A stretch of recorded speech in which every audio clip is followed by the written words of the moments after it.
빌립보서 3장 10절로 12절 말씀이 되겠습니다. 빌립보서 3장 10절로 12절 말씀, 오늘 본문의 말씀을 제가 봉독하겠습니다. 내가 그리스도와 그 부활의 권능과 그 고난의 참여함을 알고자 하여 그의 죽으심을 본받아 어떻게 해서든지 죽은 자 가운데서 부활에 이르려 하노니 내가 이미 얻었다함도 아니요 온전히 이루었다함도 아니라 오직 내가 그리스도 예수께 잡힌 바 된 그것을 잡으려고 달려가노라. 사도 바울은 오늘 본문의 말씀 가운데서 예수님의 부활의 권능에 자신이 참여함을 알고자 한다고 그렇게 말씀합니다. 그래야 그의 죽으심을 본받아 어떻게 해서든지 죽은 자 가운데서 부활에 이르려 한다고 그렇게 말씀합니다. 성경에서 가장 핵심이 되는 진리는 첫 번째, 예수님께서 우리의 죄를 위하여 십자가에서 죽으셨다고 하는 이 십자가의 진리입니다. 그 다음에 두 번째는 예수님께서 죽으신 지 사흘 만에 사망 권세를 이기시고 다시 무덤에서 부활하셨다는 진리입니다. 십자가와 부활이죠. 아시는 대로 예수님께서는 부활하셨고 그것은 역사적인 사실입니다. 근데 제가 오늘 말씀드리고자 하는 것은 예수님께서 2000년 전에 역사적으로 부활하셨을 뿐만 아니라 오늘날 여전히 계속해서 우리의 마음속에 예수님께서 부활하여 역사하고 계신다고 하는 사실을 오늘 이 본문 말씀 가운데서 한번 함께 생각해 보기를 원하는 것입니다. 베드로전서 1장에 보면 이렇게 말씀합니다. 우리 주 예수 그리스도의 아버지 하나님을 찬송하리로다. 그의 많으신 긍휼대로 예수 그리스도를 죽은 자 가운데서 부활하게 하심으로 말미암아 우리를 거듭나게 하사 사한 소망이 있게 하시며 썩지 않고 더럽지 않고 쇠하지 아니하는 유업을 있게 하시나니 곧 너희를 위하여 하늘에 간직하신 것이라.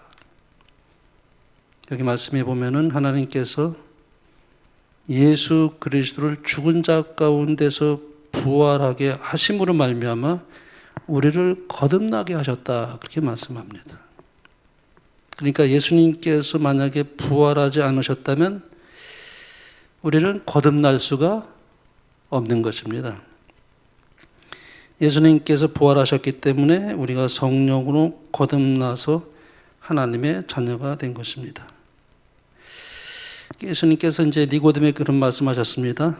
육으로 난 것은 육이요 성령으로 난 것은 영이니 내가 네게 거듭나야 하겠다는 말을 기이 여기지 말라. 우리가 성령으로 거듭나지 아니하면 하나님의 나라를 볼 수도 없을 뿐만 아니라 하나님을 아버지라고 부를 수도 없습니다. 갈라디아서에 보면 이렇게 말씀합니다. 너희가 아들인 고로 하나님이 그 아들의 영을 우리 마음 가운데 보내사 아바 아버지라 부르게 하셨느니라. 그러므로 우리가 하나님을 아버지라고 부를 수 있게 된 것은 하나님께서 그 아들의 영을 우리 마음 가운데 보내셨기 때문에 가능하다고 말씀합니다. 하나님께서 언제 그 아들의 영을 우리에게 보내주셨나요? 우리 영검의 글에는 이렇게 기록되어 있습니다. 그리스도의 승천은 그의 제자들이 약속된 축복을 받게 되리라는 신호였다. 하늘 문으로 들어가신 그리스도는 천사들의 경배를 받으시며 보좌에 오르셨다. 이 예식이 마치자마자 성령은 풍성하게 제자들에게 쏟아져 내렸다. 오순절 성령 강림은 구주의 취임식이 끝났다는 하늘의 통고였다. 그분은 당신의 약속에 따라 하늘로부터 성령을 그의 제자들에게 보내셨는데 이것은 왕으로서 하늘과 땅의 모든 권세를 받은 분이요 따라서 그의 백성을 위해 기름 부음을 받은 분이라는 증거였다. 예수님께서 사망을 이기시고 부활하셨기 때문에 하늘로 승천하셔서 구주의 취임식이 끝나자마자 아들의 영을 하나님께서 우리 마음 가운데 보내셔서 우리가 거듭날 수 있게 되었다. 그렇게 말씀하고 있습니다. 그러므로 예수님의 부활은 2000년 전의 역사적인 사건일 뿐만 아니라 지금 저와 여러분의 마음속에 일어난 사건이기도 합니다. 우리 사람들이 지나다 보면 여러 우리 사람들을 우리가 보죠. 시장거리에 가서도 볼 수 있고 마트에 가서 여러 사람들이 볼 수 있지만은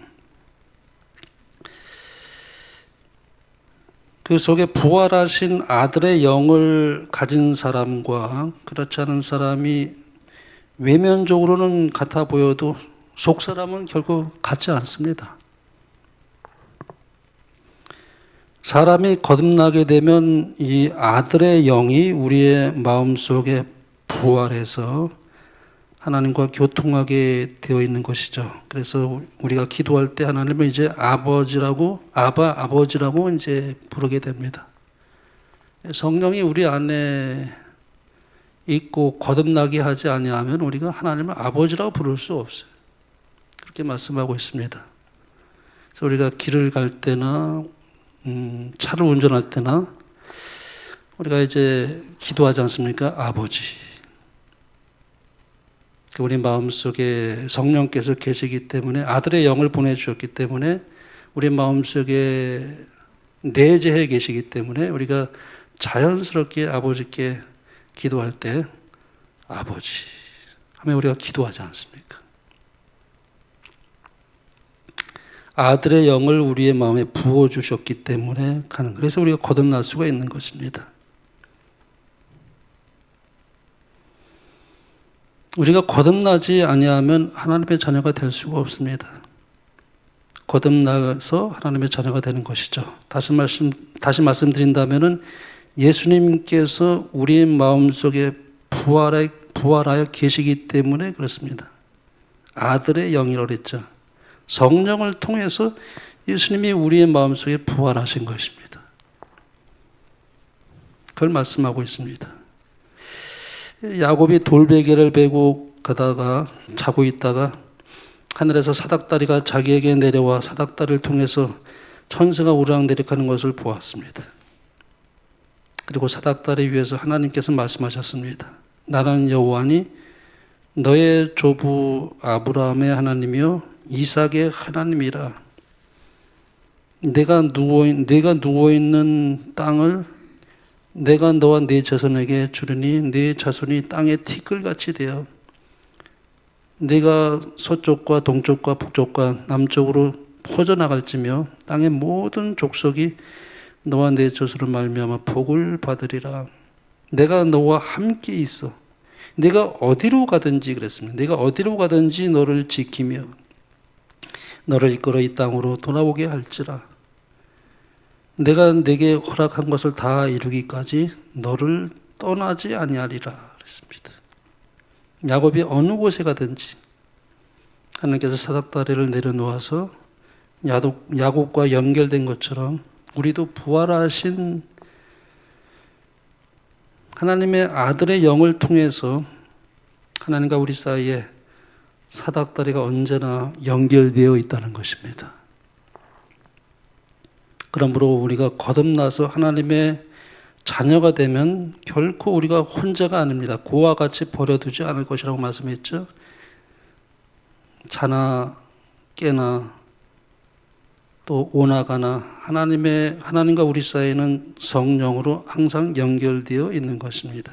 예수님께서 부활하심으로 말미암아 우리를 거듭나게 하셨고 산 소망이 우리 마음속에 충만하게 하신 것입니다.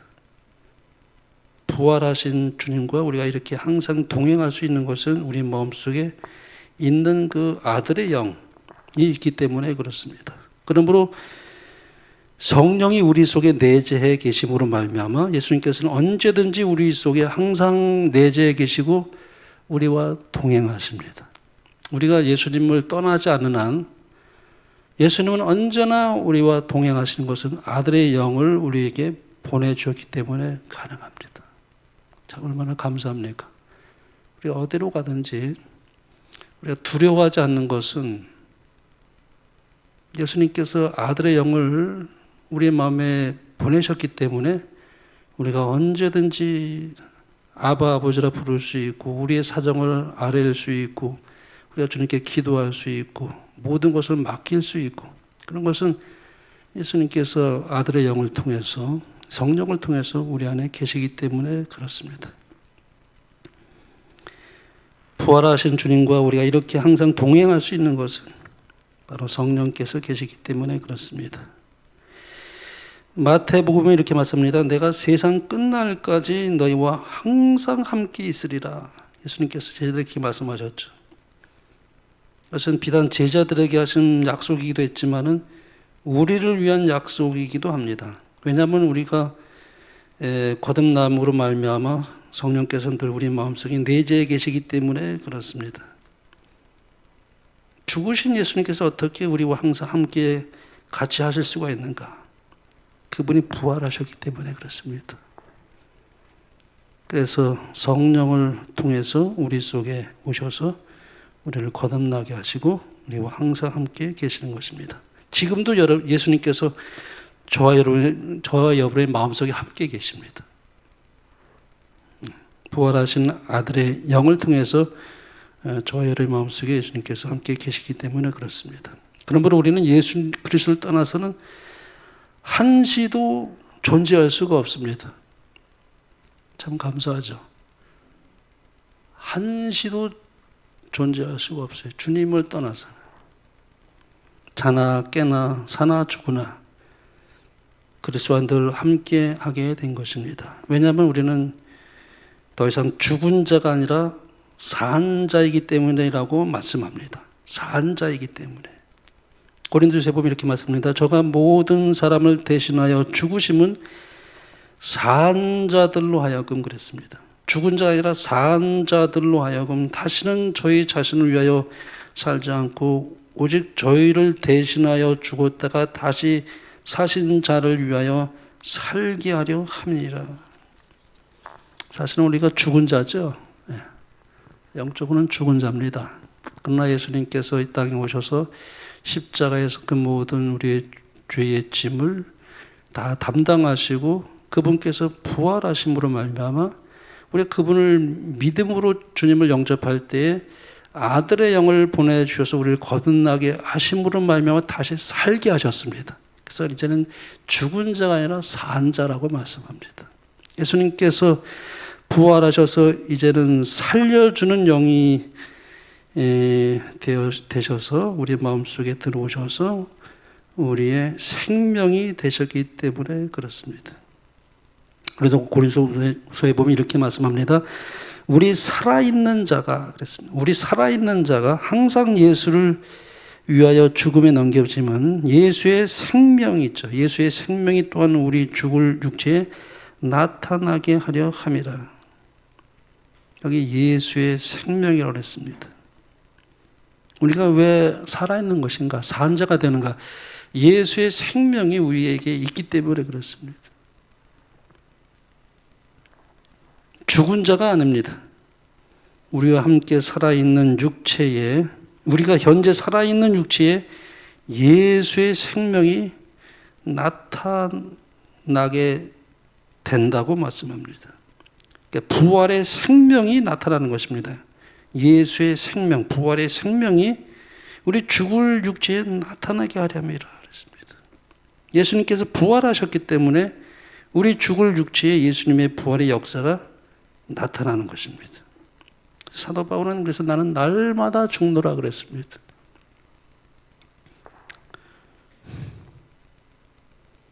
고린도후서에 있는 것처럼 사도 바울이 우리 살아있는 자가 항상 예수를 위하여 죽음에 넘겨졌다는 말을 이제 그렇게 표현하는데 사실 같은 맥락, 같은 뜻입니다. 나는 날마다 죽노라는 뜻을 사도 바울은 고린도후서에 이렇게 말씀하고 있습니다. 우리 살아있는 자가 항상 예수를 위하여 죽음에 넘겨졌다. 내가 그리스도는 십자가에 못 박히는 경험을 생각하며 사도 바울은 그렇게 표현합니다. 그러므로 우리가 예수님을 위해서 고난을 당한다 할지라도 그 고난을 이길 수 있도록 해주시는 생명이 우리에게 나타나게 되는 것입니다. 예수의 생명이 우리의 육체에 나타나서 우리가 감당치 못할 시험이 없도록 힘을 주시는 것은 참 놀라운 역사가 아닐 수 없습니다. 우리 힘으로 이길 수가 없죠.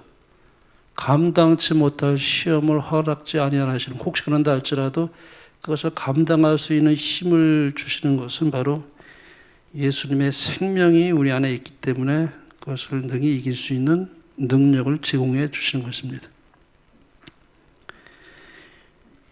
그러므로 예수의 생명의 나타남을 고린도서에 이렇게 기록하고 있습니다. 우리가 사방으로 우겨쌈을 당하여도 쌓이지 아니하며 답답한 일을 당하여도 낙심하지 아니하며 박해를 받아도 버림받지 아니하며 거꾸러짐을 당하여도 망하지 아니하고 우리가 항상 예수의 죽음을 몸에 짊어짐은 예수의 생명이 또한 우리 몸에 나타나게 하려 함이라.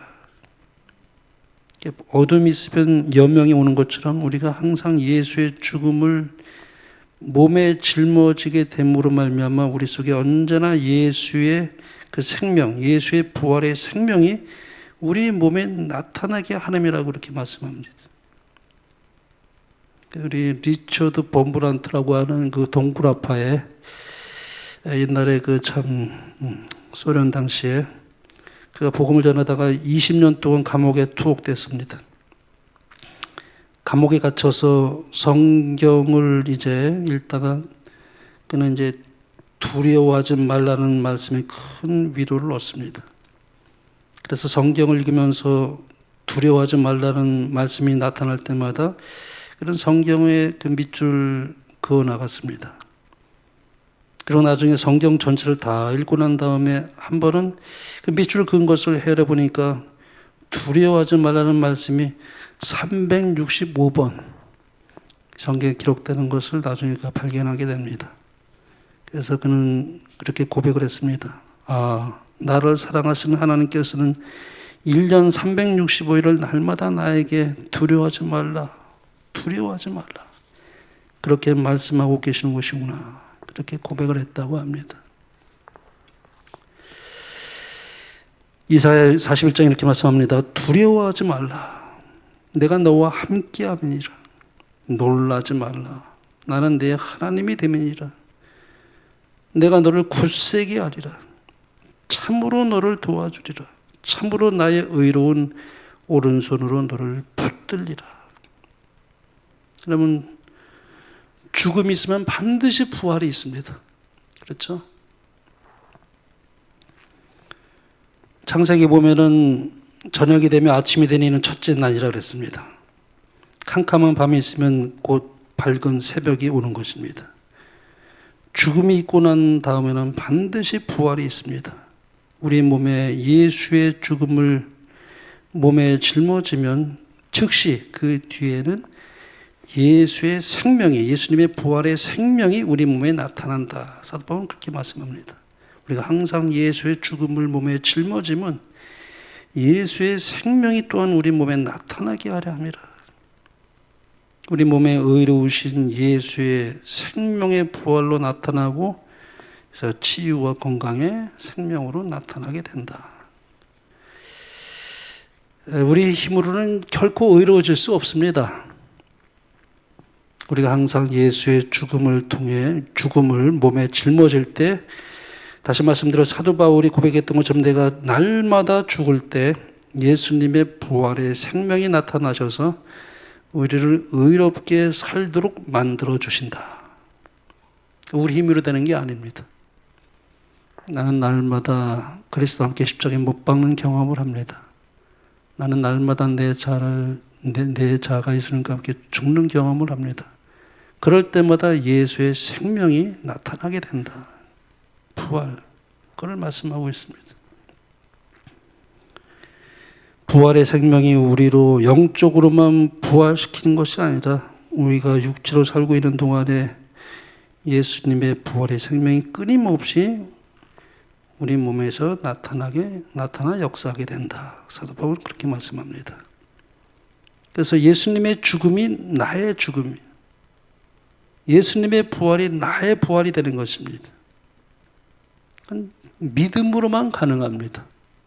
믿음은 예수님과 동일시하는 것을 이루게 합니다. 내가 죽었다는 것은 예수님과 함께 죽었다고 동일시하는 것입니다. 내가 부활한 것은 예수님이 부활할 때 나도 함께 부활했다. 그러니까 믿음으로만 그 경험에 들어갈 수 있죠. 날마다 영적으로 주님과 내가 연결되어 있기 때문에, 연합되어 있기 때문에 그런 고백을 할 수가 있는 것입니다. 우리는 예수님 재림하실 때까지 언제나 그런 고백을 할 수 있고 그걸 늘 우리는 기억해야만 합니다. 우리는 홀로 설 수가 없습니다. 절대 우리는 홀로 설 수가 없어요. 예수님을 의지해야만 우리는 설 수가 있는 것이죠. 예수님과 연합해야만, 그래서 예수님의 생명이 우리 안에 계셔야만 우리가 이길 수 있고 주님을 나타낼 수 있고 주님께 영광을 돌릴 수가 있는 것입니다. 고린도서에 보면 이렇게 말씀합니다. 내가 수고를 넘치도록 하고 옥에 갇히기도 더 많이 하고 매도 수없이 맞고 여러 번 죽을 뻔하였으니 유대인들에게 40에서 하나 감한매를 5번 맞았으며 3번 태장으로 맞고 1번 돌로 맞고 3번 파선하고 일주일을 깊은 바다에서 지냈으며 여러 번 여행하면서 강의 위험과 강도의 위험과 동족의 위험과 이방인의 위험과 시내의 위험과 광야의 위험과 바다의 위험과 거짓 형제 중에 위험을 당하고 또 수고하며 애쓰고 여러 번 자지 못하고 줄이며 목마르고 여러 번 굶고 춥고 헐벗어더라. 참 위대한 사도 바울이 얼마나 모진 고생을 했습니까? 복음을 전하면서 상상할 수 없는 고난과 시련입니다. 이런 엄청난 시련과 고통을 당하면서도 바울은 소아시아 일대에 그리고 유럽에 복음을 전했습니다. 이렇게 사도 바울이 이러한 고통과 시련을 어떻게 견뎌낼 수가 있었을까요? 그것은 바로 바울이 말한 것처럼 항상 그가 예수의 죽음을 몸에 짊어질 때마다 예수의 생명이 또한 사도 바울의 몸에 나타났기 때문이라고 말씀합니다. 죽을 고비를 당할 때마다 예수의 생명이 나타나서 그 모든 것을 견디게 하여 주었던 것입니다. 우리가 무너질 수밖에 없는 연약함을 가지고 있죠. 그러나 예수의 부활의 생명이 버팀목이 되어주기 때문에 우리가 넉넉하게 이겨낼 수가 있는 것입니다. 우리 힘으로는 불가능하죠. 참 감사한 것은 그러나 우리가 주님께 우리의 마음을 드리고 주님을 의지할 때 우리 안에 아들의 형이 우리와 함께 늘 하기 때문에 그분을 의지해서 우리가 이 세상을 믿음으로 싸워 이겨나갈 수가 있게 되는 것입니다. 그러므로 사도 바울은 그리스도의 부활의 권능과 그 고난에 깊이 참여함을 내가 알고자 한다. 그런 참 유명한 말을 했습니다. 내가 그리스도와 그 부활의 권능과 그 고난에 참여함을 알고자 하여 그의 죽으심을 본받아 어떻게 해서든지 죽은 자 가운데서 부활에 이르려 하노니. 그러므로 예수님의 죽으심과 부활은 우리 개개인의 삶 속에 날마다 계속되는 체험이라고도 말할 수 있습니다. 신앙이라고 하는 것은 단순히 이론만이 아니라 사실 체험입니다. 체험, 경험이죠. 머리로만 우리가 이제 하나님을 알기로 한다면은 머리 좋은 사람들이 성경을 달통해서 하늘에 갈 수 있겠죠. 이론적으로 아주 박식하고 남들을 잘 가르칠 수도 있고 지식적으로 얼마든지 가르칠 수 있을 것입니다. 그러나 체험을 하지 못할 수도 있습니다. 그러나 아무것도 배우지 못한 사람이라 할지라도 성경에 있는 그 말씀을 깨달을수록 성령께서 친히 교사가 되어 주셔서 단순하게 그 말씀을 이해하고 깨닫고 아무리 무식한 사람이라도 체험할 수가 있는 것이 신앙입니다.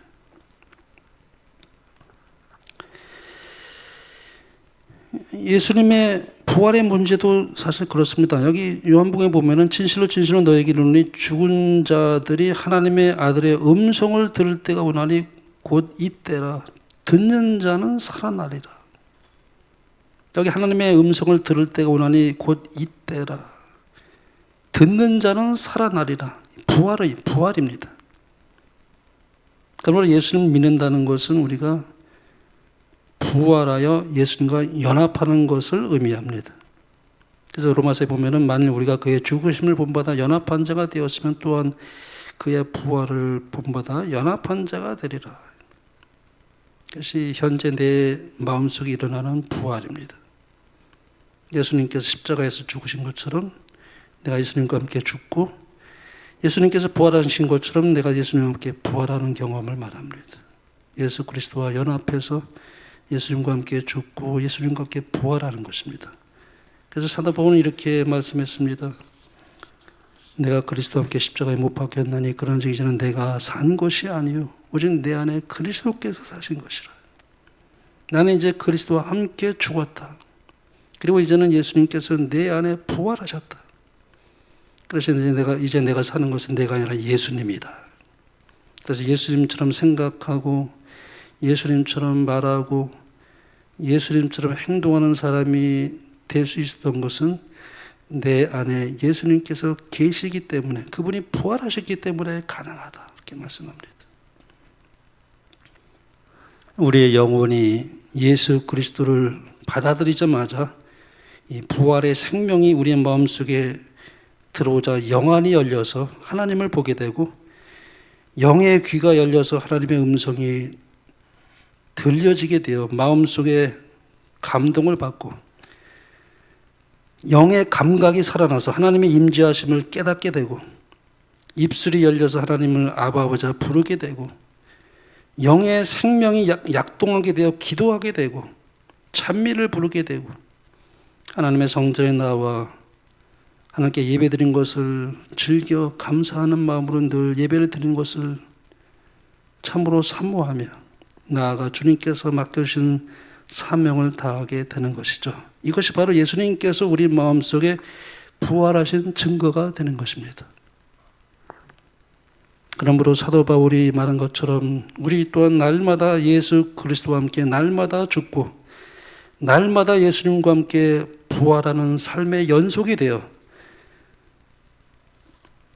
점점 깊은 부활의 권능을 체험하시게 되는 여러분과 제가 되길 간절히 바랍니다. 그리하여 부활의 권능에 붙잡혀 살다가 우리 주님 오시는 그날에 우리가 온전히 부활의 모습으로 변화되어 죽을 몸이 이제는 영원히 살 몸으로 추한 몸이 이제는 영광스러운 몸으로 육의 몸이 이제는 신령한 몸으로 변화되어 그리스도와 함께 영원히 거하시게 되는 여러분과 제가 되길 바라며 말씀을 마치겠습니다.